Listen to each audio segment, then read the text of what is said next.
You get a line, I'll get a pole, honey. You get a line, I'll get a pole, babe. You get a line, I'll get a pole, and we'll go fishing and crawl that hole, honey, baby mine. Good morning, YouTube. Rick Stivers here. This video is being made as an apology and a correction for a video that I posted last night that I've taken down because, let's just say, everything about the video appears to have been incorrect. So, I made a video telling you about this Penn 711Z first generation reel, and I got a comment back from one of my viewers, Warped Weirdo, and I really do wish I knew his real name, but hey, Warped is a pretty good name to use anyway. And if any of you don't ever read the comments on my videos, you're missing a lot, because there's a lot of really good discussions that take place on there. And normally, if I make a mistake, I post it and leave it out there, but that video appears that it was so confusing that I was going to be unable to use it, and other people were going to be unable to use it to do the repairs and stuff on their own reels. So I took it down so I didn't confuse people. Anyway, according to Warped, this reel is not a 711Z as I expected it, or as I expected it to be. I bought this off of eBay and thinking it was a 710Z, only to find out it's a right hand, which would have made it a 711Z. But the cup on this, apparently, there's several parts that are going to be different. The cup is one of them, and the side plate, of course, will be different. The gears will be different. According to Warped, this is not a 710 or 711. It is a 713, which would make it the high-speed version of the 712 reel. So we're going to take this thing apart, do an investigation, find out if he's correct, which I believe he is, looking at the size of it. See if I got a 710. Yeah, and here's a 710. If you compare these side by side, you will see, yes, there's a very distinct difference in the size of these reels. Okay? The one on the left is considerably larger. All right? So, I believe he's correct, but we are going to do an investigation. We're going to take this reel apart and find out if it is correct. What I actually do have is see if I've got a 713. With it being a 713, that makes it even more rare than the 711Z that I thought that I had. Still, it's probably not a reel that I'm going to keep. But I need you guys to, I don't need to put things out there incorrectly. However, you should mostly be able to use the instructions for the 713 to do a 711 as well. All right, so let's go ahead and get started on this thing, taking it apart and see what we've got. Okay, we're going to start off by taking off the drag knob. We're going to remove the spool, and when we come back later, we're going to take this apart and take the drag washers out of it. Okay, let's get that off. Normally, I start off by taking off the handle, but in this instance, I found out when I did this yesterday that it actually works better to save the handle on it for a while. See, the handle kind of makes it a little unruly to deal with, but it does allow us to hold things in position while we remove a screw inside. So we're going to leave it on there for right now. And we're going to go ahead and take out the side plate screw. And this is missing, this is what caused a lot of the grief to begin with. This is missing the badge off of the side. This plate is available on Mystic Parts. Here's a picture of it.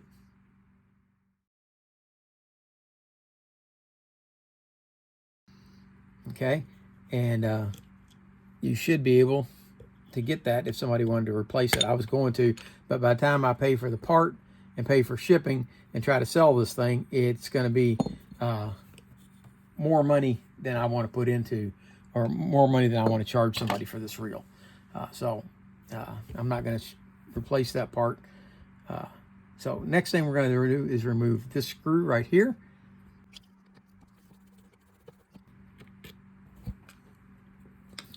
And that should allow us to pull out the axle shaft. And now we're going to want to take this screw out. Now, do you have to take this out? No, you don't. At this point, you could just go ahead and remove the handle and remove the main gear assembly all as one piece, which, if you don't need to take this off, that's really not a bad option. Although it's not a bad idea to break this screw loose, because this one was really, really tight from corrosion inside. So I cleaned it up, and now it works pretty good. But the hard part of this is getting this screw to start into the spacer that's underneath it. Okay, so let's go ahead and take this off. Let's see.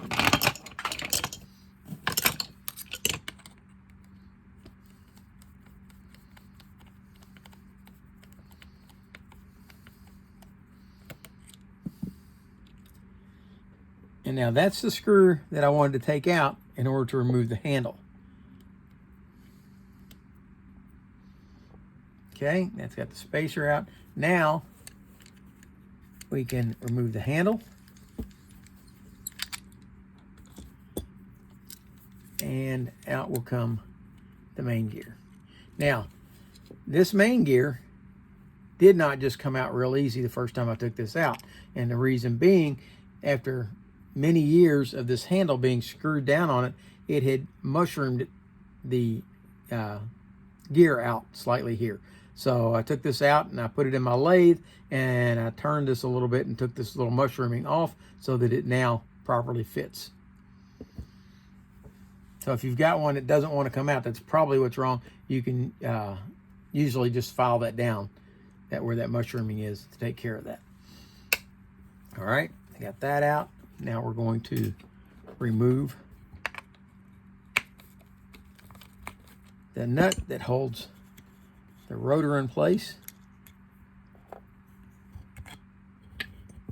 Okay, there's the rotor and the rotor lockdown plate. Okay, and now we've got two screws here that I want to remove. Let me get the, I got a screwdriver that fits these better. Here we go.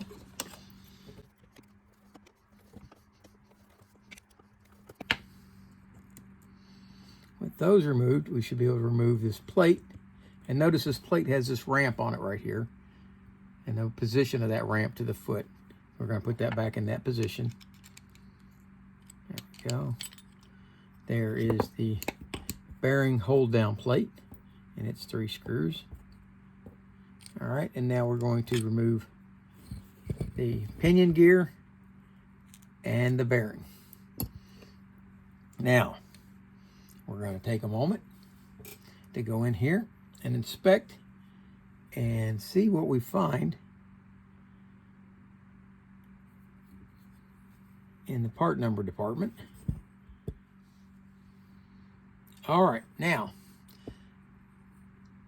if you look, let's see if we can get you zoomed in. This is what caused my grief.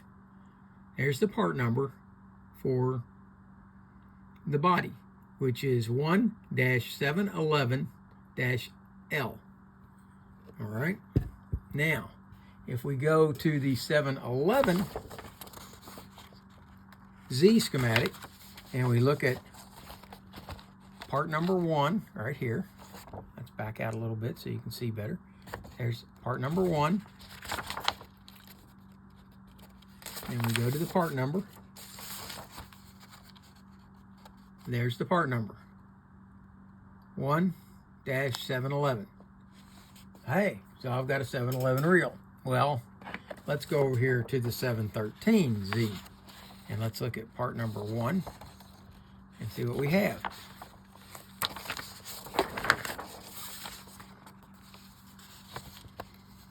Ah, we had the same part number.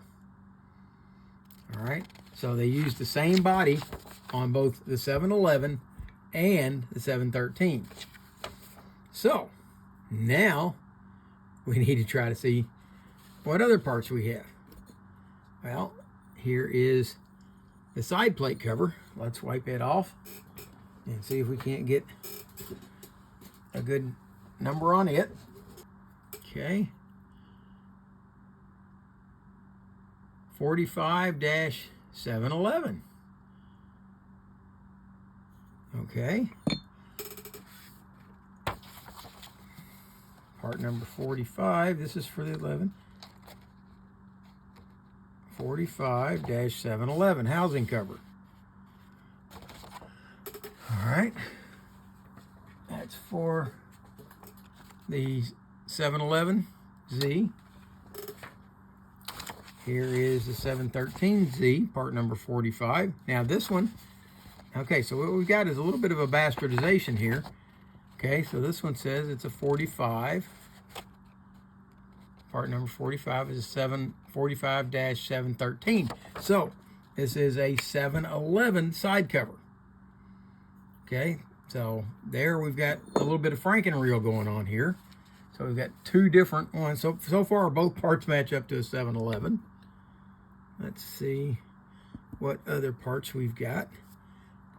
Okay, here is the rotor. Okay,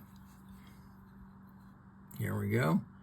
It is a 27-712. Okay. Now, if we go to the 713, that was what number? 27. 27-712 is a rotor cup. Okay. So,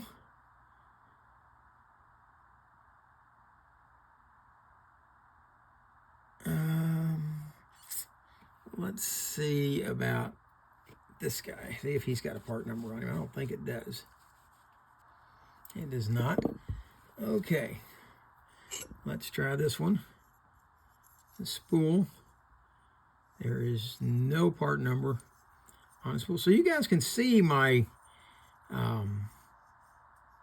my dilemma here and what I actually have.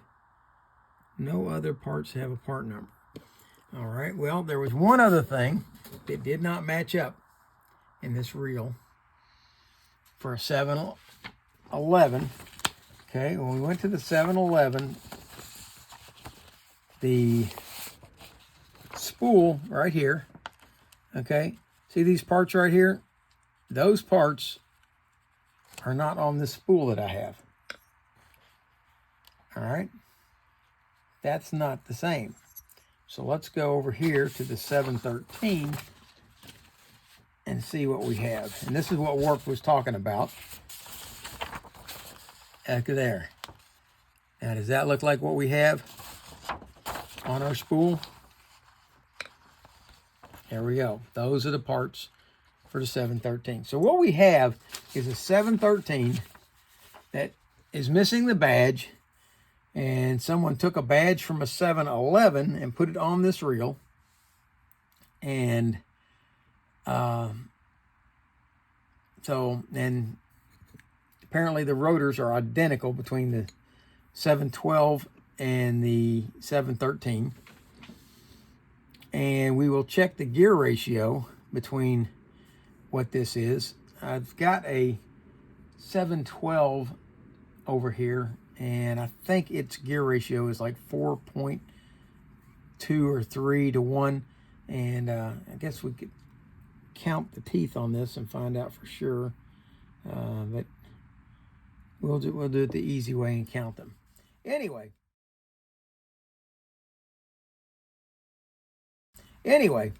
let's talk a little bit about the reel. Since you don't now have the other video, I had done some things in that video to explain how things worked in this reel. And I'm going to try to start explaining my reels a little better, as far as not just this is how you take it apart and service it, but explain how the parts fit together and what they do. All right. So, and this was that other video that I took apart was one of the first ones I've ever done. Oh, by the way, this is a repaint. I repainted this. It's not the world's best paint job, but there was a lot of paint missing on the foot. Around here, there was a lot of paint missing along the edge here. So I just did a quick spray on this to clean it up, make it look better. and I'm not planning to hide anything from anyone. Now that I know that I'm going to probably clean this up and repaint it as well. And I'm not going to buy a new cover because it's not, by the time I pay for the cover and pay for the shipping, it's $25 added to the cost of this reel.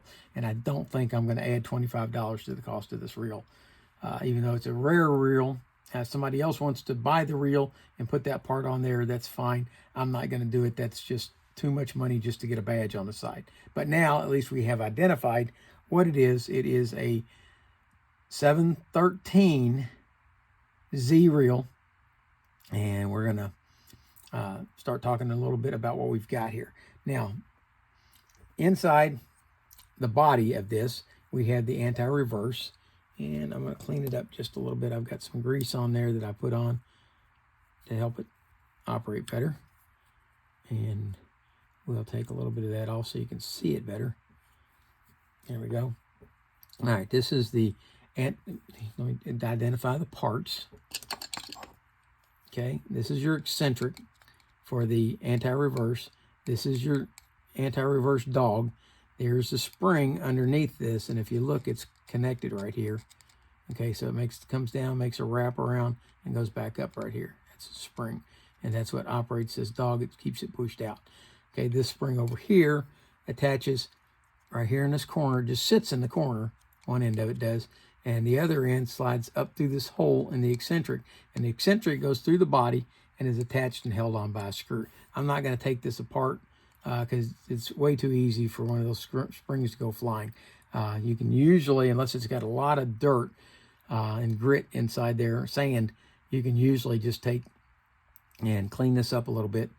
And what I do is I'll spray it with WD-40, scrub it out real good, and use cotton swabs to clean it out. And it's usually adequate for what we need. I see I've missed a little dirt there. Okay.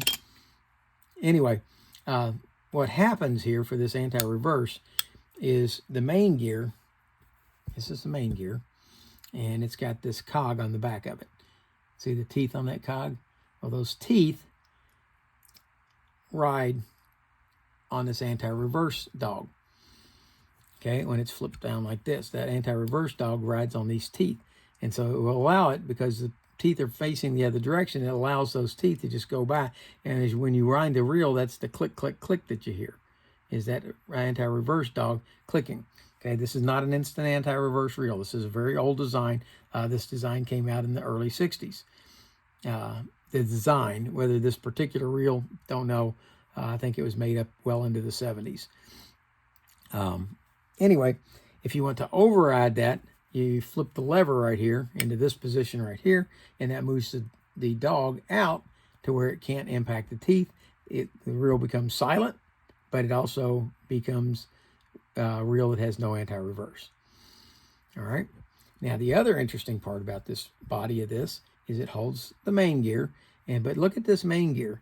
Most main gears in spinning reels have the teeth right along this edge right here on the inside, or actually be on this side over here, facing away from the crankshaft, and that would ride on the pinion gear right here. And normally the pinion gear is just about in the middle. Well, notice that the pinion gear is going to ride over here at the side, and that it rides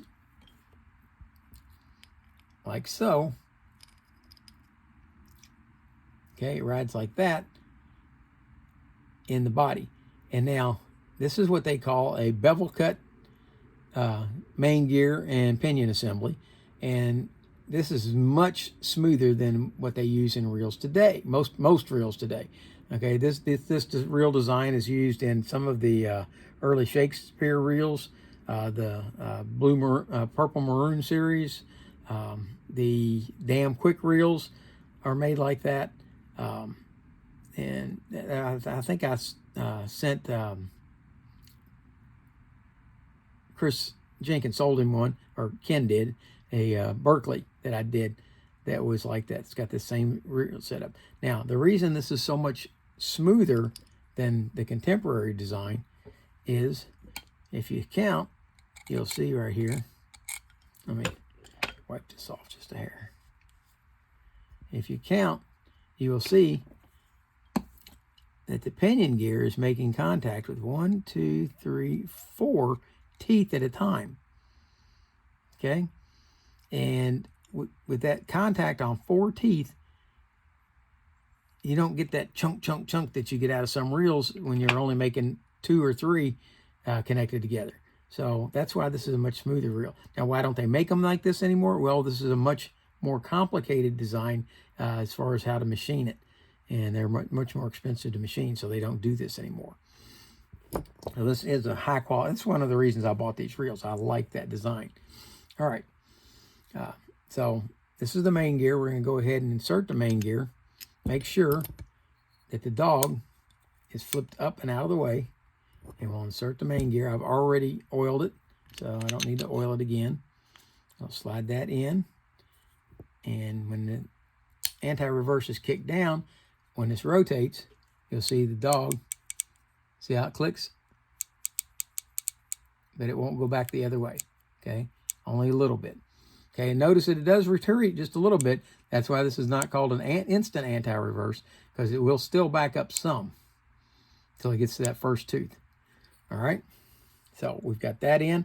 I'm going to hold that in place, and we're going to put the handle back.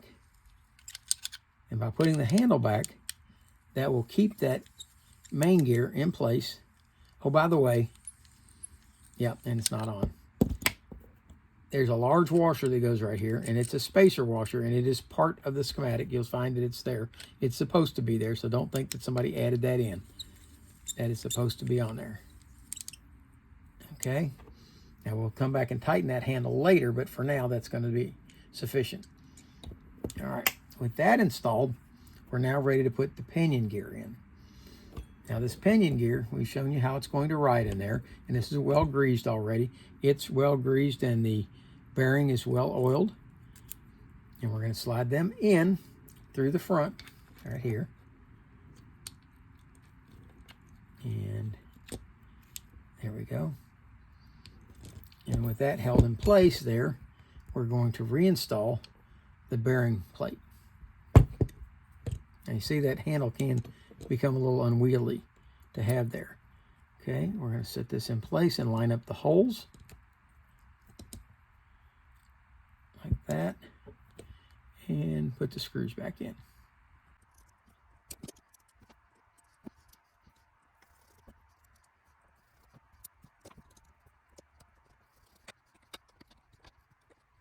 Okay, that's got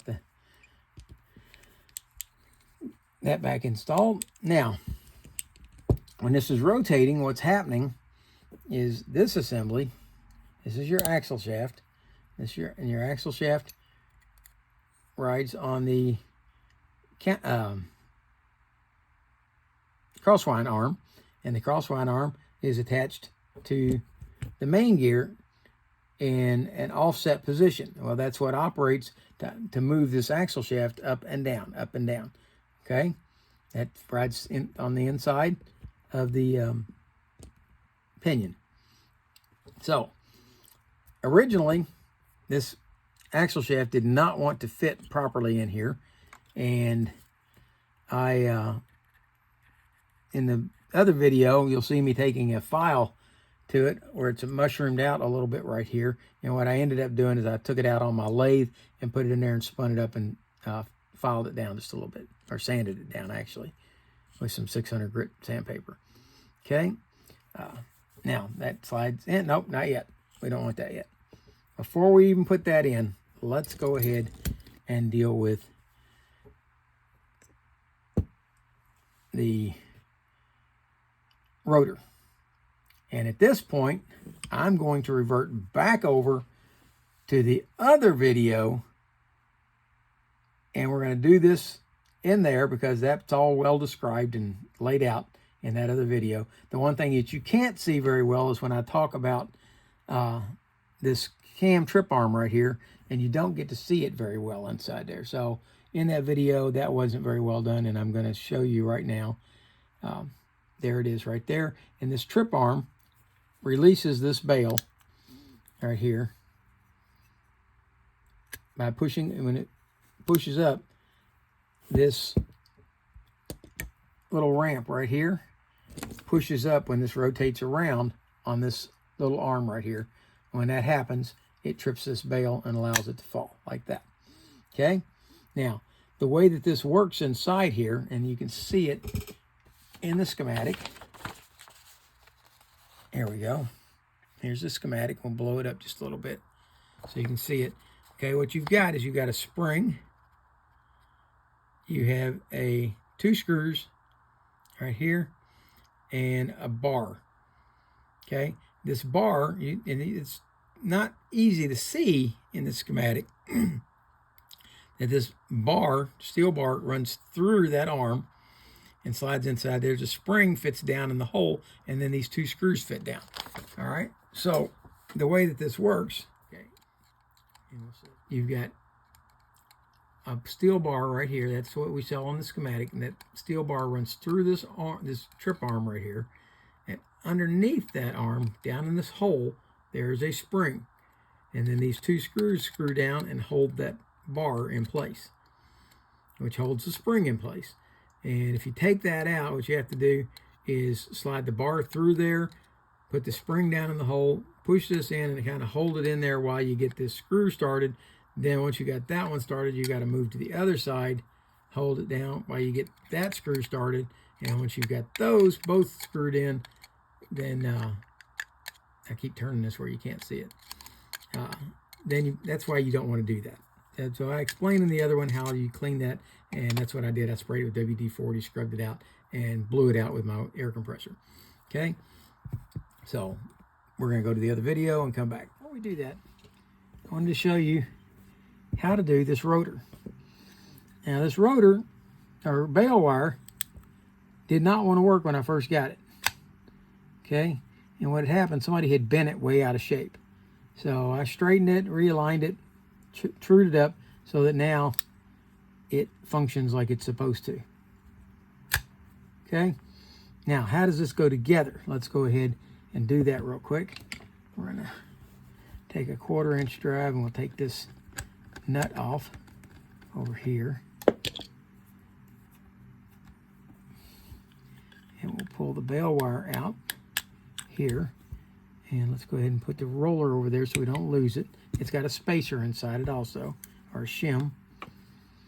Okay, we're going to take this side apart with a larger screwdriver.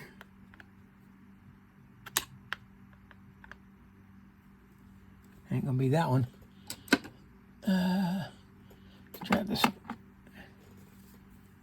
Okay, here we go. Okay.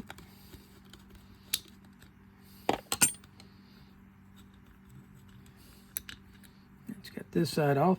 That's that spring. Okay, I'm not going to take that apart. Basically what you've got is you have two screws and a arm that lays across a rod. See that steel rod right there? Well, that arm lays across that steel rod, but underneath there is a spring. And when you take those two screws out, then this will lift up and you can take the whole thing apart, but I don't feel like messing around with that spring today, so I'm not going to. We're going to go, I think it's pretty clear cut. If you have to take that apart, so be it, but this one was really nasty and grimy, and you see how clean it is? I did not take it apart to get it that clean. The only thing that I did was clean it with a acid brush and some WD-40. This is an acid brush. Acid brush and WD-40, and then I blew it out good with an air compressor, and that cleaned it quite adequately. Okay, no reason to go any beyond that. Okay, now we're still going to load this side up over here. Let's take that apart. I really hate to do this because these springs eventually they're going to wear out from taking them on and putting them off, but we'll take it apart one more time. Okay, there that goes, and there is the spring. This way you can see how it all goes together, and I'm going to try really hard to keep all of this in focus. So I'm going to try to keep my hand right here. Okay, so we're going to start off by putting this spring. We're going to take this spring, see this tag end that points out away from it. Okay, that's going to go into this little teeny tiny hole right there. Okay, so you come to the inside, you sit this down in there, and you get that spring wire to go into that hole. See, it's sticking out of the hole now. Okay, and this sits on here.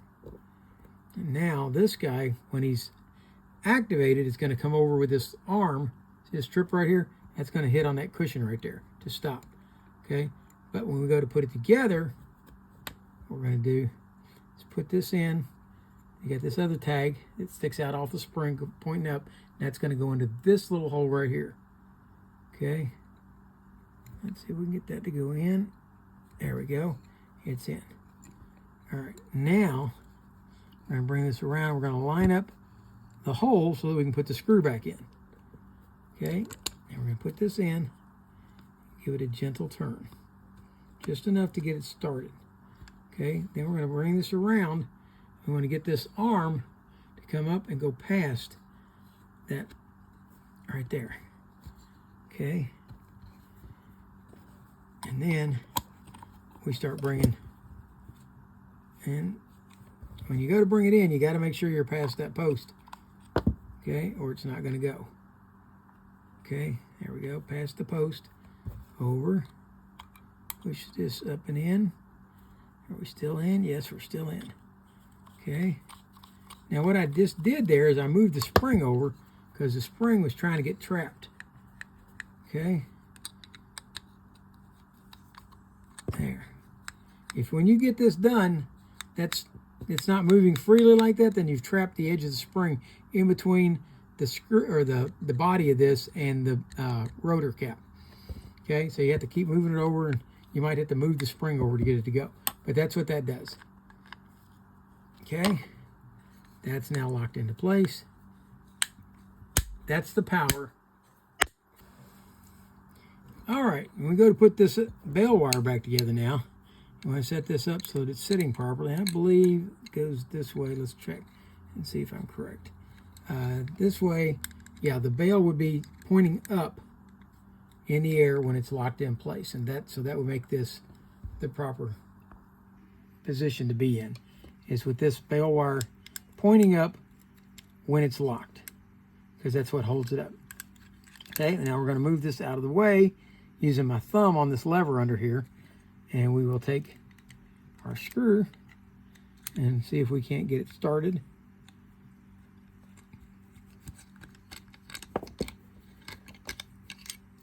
Which is not always an easy thing, but it's doable.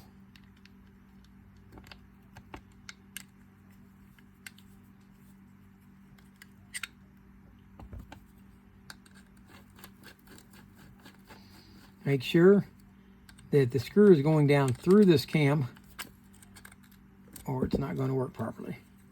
Okay, there we go. That's locked in the up position. Let's release it so it goes to the down position like this. And that's how we want this bail wire to hook back up. But we need the roller back on it. Make sure that that spacer's in there. That sits in. Oh, look how nice that fits now. Okay.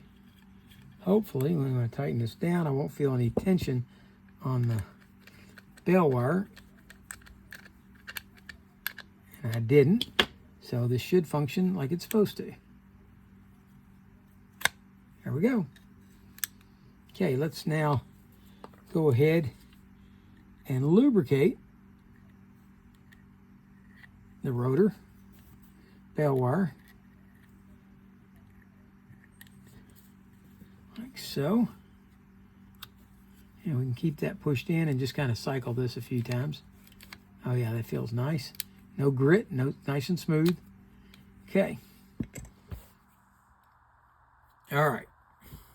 I've shown you that in the other video, and we're going to come back and we're going to install this rotor at this time, like so. And the locking plate fits down in the hole in the rotor. So let's hold this in place while we rotate all this. There we go. And let's see, there's an up and a down on this locking plate. There we go. And we need this to fit down in the hole. like that.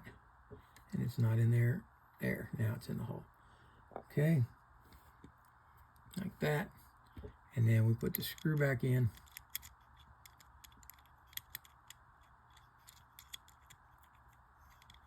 Or nut back on.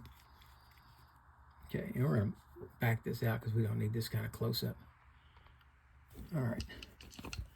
Then we're going to put nut driver on and tighten it down. There we go. All right. With that in place, now we can put this axle shaft back in that we talked about. Okay, the axle shaft is well lubricated. We're going to slide it in. It goes down to here. Now, before we do that, let's hold that right there. And it's time to put this guy back together. And this is one of the hardest parts for me for the whole thing. And that is,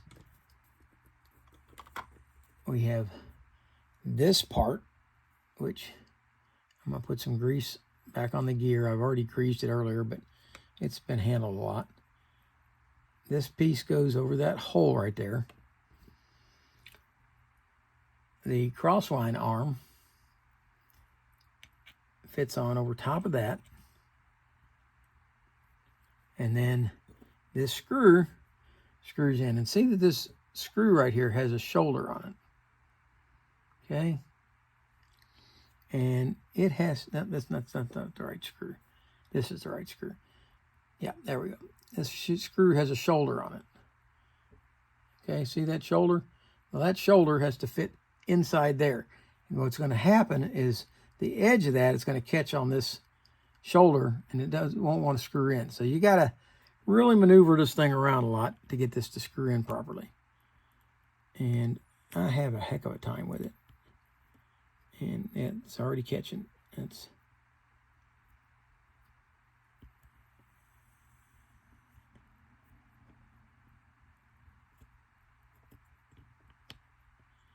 it looks like I might have got lucky.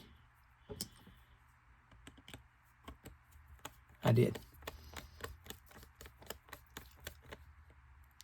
Okay. Now, with that installed, make sure it moves freely. If it's not moving freely, you don't have it installed correctly. Now we're going to slide the axle shaft into that part and line up the hole with the crosswind arm, like so. And then put this screw in. Okay.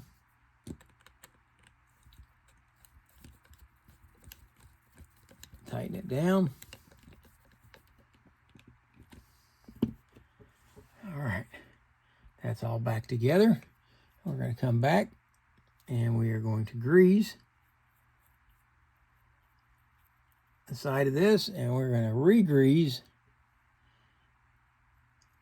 the pinion since it's been handled so many times.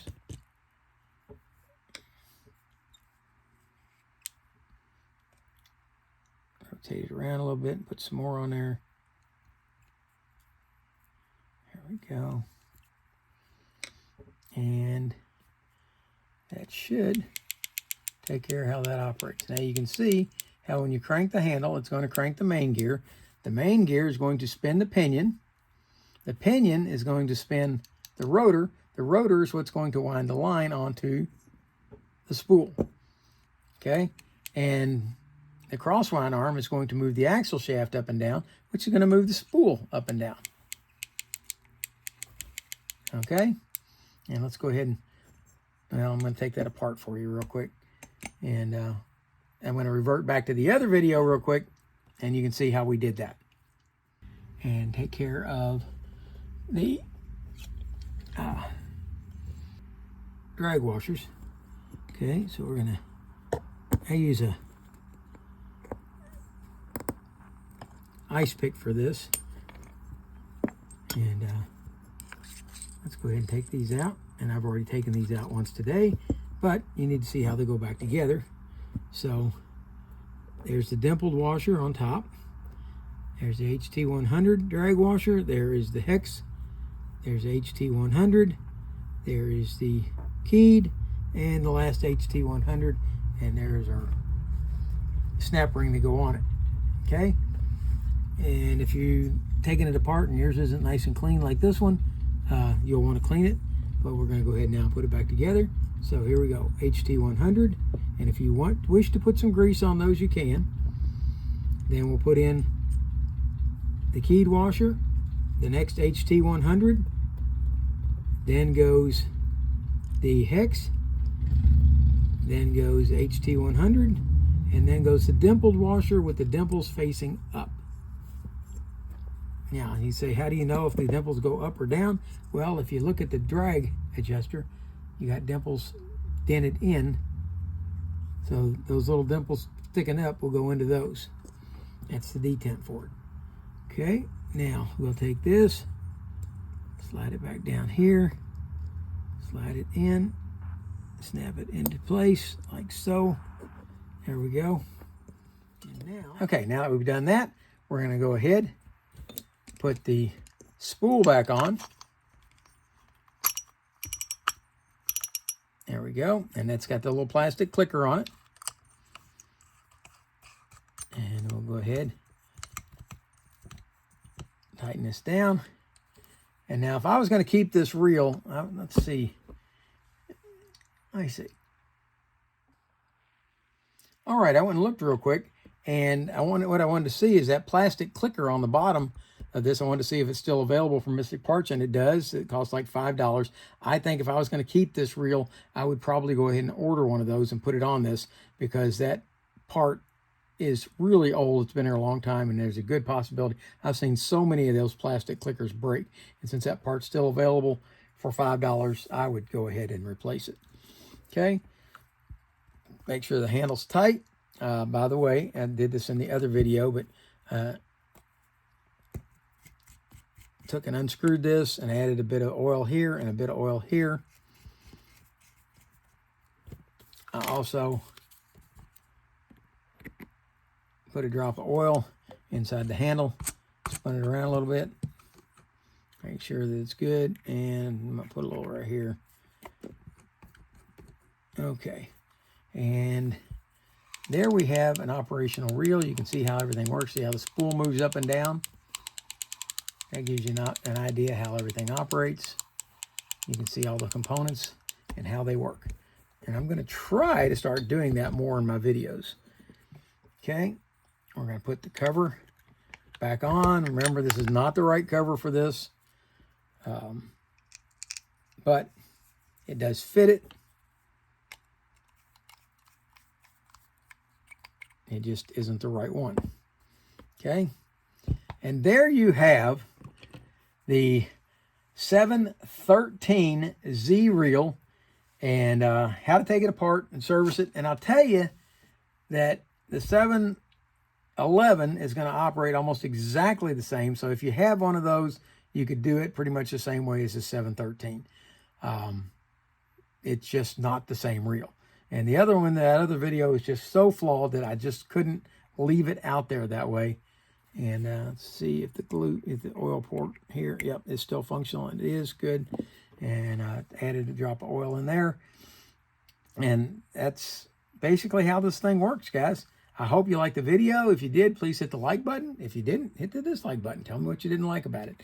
And for now, that's Rick Stivers, the Young Martin's Reels, signing out.